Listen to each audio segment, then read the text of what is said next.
Did women truly own their bodies in medieval England? Imagine a world where your worth, your very identity, was tied to your ability to produce heirs. A world where a man's honor and his property rested on the virtue of his wife. Sounds like a historical drama, right? Wrong. This was medieval England, and the shadows of rape and ravishment weren't just whispered tales. They were the brutal bedrock of a legal system that treated women as walking, talking commodities. But let's rewind. Let's peel back the layers of myth and legend to uncover the chilling reality of how a woman's body was viewed and the terrifying consequences of its violation. It started with the Saxons. Picture this: a fierce warrior culture, valuing strength and lineage above all else. Their laws, etched onto wooden tablets and recited by wise men, weren't about justice in the modern sense. They were about maintaining social order, protecting property, and upholding the sacred bonds of kinship. And when a woman was stolen, abducted, spirited away, it wasn't just a crime against the individual, it was a catastrophic blow to the entire family. The man's honor, his wergeld, a payment for damages, was at stake.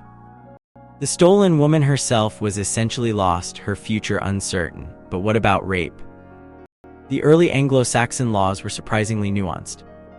There's no single, clear definition of rape as we understand it today. Instead, the focus was on the loss, the theft of the woman's body and her potential to bear children. A woman who was taken against her will wasn't necessarily a victim of sexual assault in the way we think of it. It was the raptus, the taking, that mattered. The penalty, death. Not for the woman, but for the man who failed to protect her. He had to pay a hefty sum, a wergeld, to the woman's family, essentially compensating them for the loss of their daughter and the disruption to their lineage. Think about that for a second. The man wasn't punished for doing something, he was punished for failing to do something, protecting his wife. It's a chillingly transactional view of a violent act. Then came the Romans. Their influence, slowly but surely, began to reshape the legal landscape. The Romans brought with them a more codified system, a greater emphasis on individual rights, and a new understanding of property. Suddenly, the woman's body wasn't just a family asset, it was a thing, a possession that could be stolen.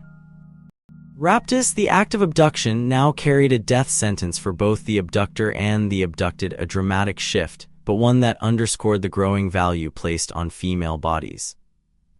However, the Romans weren't entirely successful in eradicating the old ways. The Anglo-Saxons clung to their Germanic traditions, blending them with the new Roman influences to create a uniquely English legal system. And this is where things get really complicated. The Norman conquest in 1066 didn't just bring a new king, it brought a new legal system.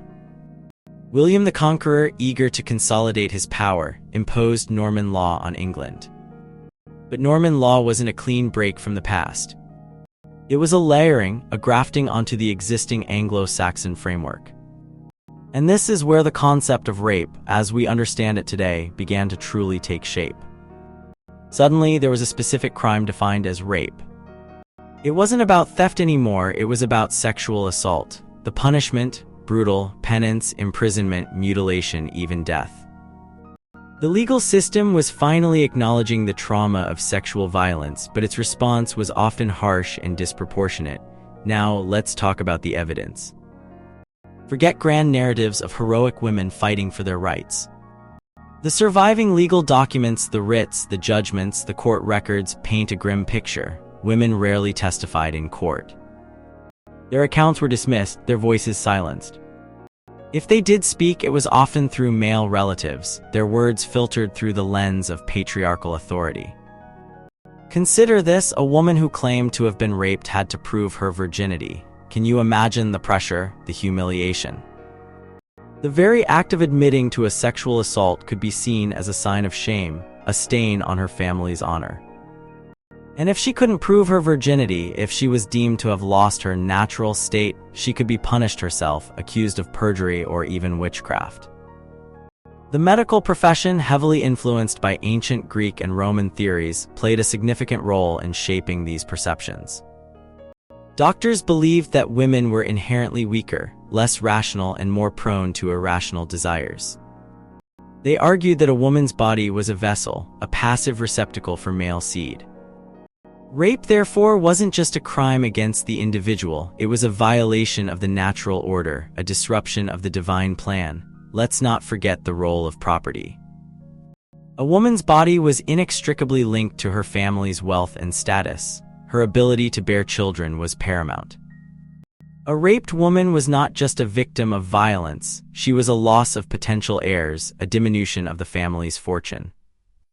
The legal system reflected this obsession with property.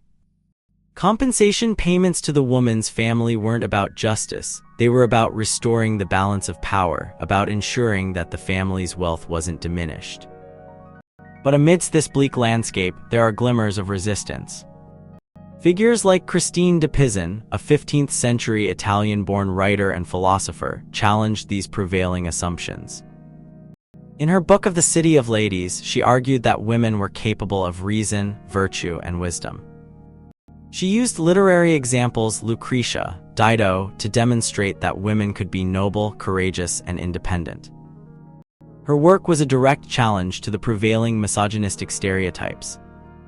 She argued that women were not inherently inferior to men, they were simply denied opportunities and subjected to unjust treatment. Yet, even Christine's arguments were often framed within the context of property and honor. She insisted that women should be educated, but primarily so that they could be good wives and mothers, fulfilling their primary role in society. So, what does all this tell us? Did women truly own their bodies in medieval England? Not in the way we understand ownership today. Their bodies were viewed as property, as assets to be protected or exploited. They were subject to the whims of men, the dictates of the law, and the expectations of society. The legal system, shaped by centuries of tradition and influenced by Roman law, treated rape as a crime against property, not as a crime against a person.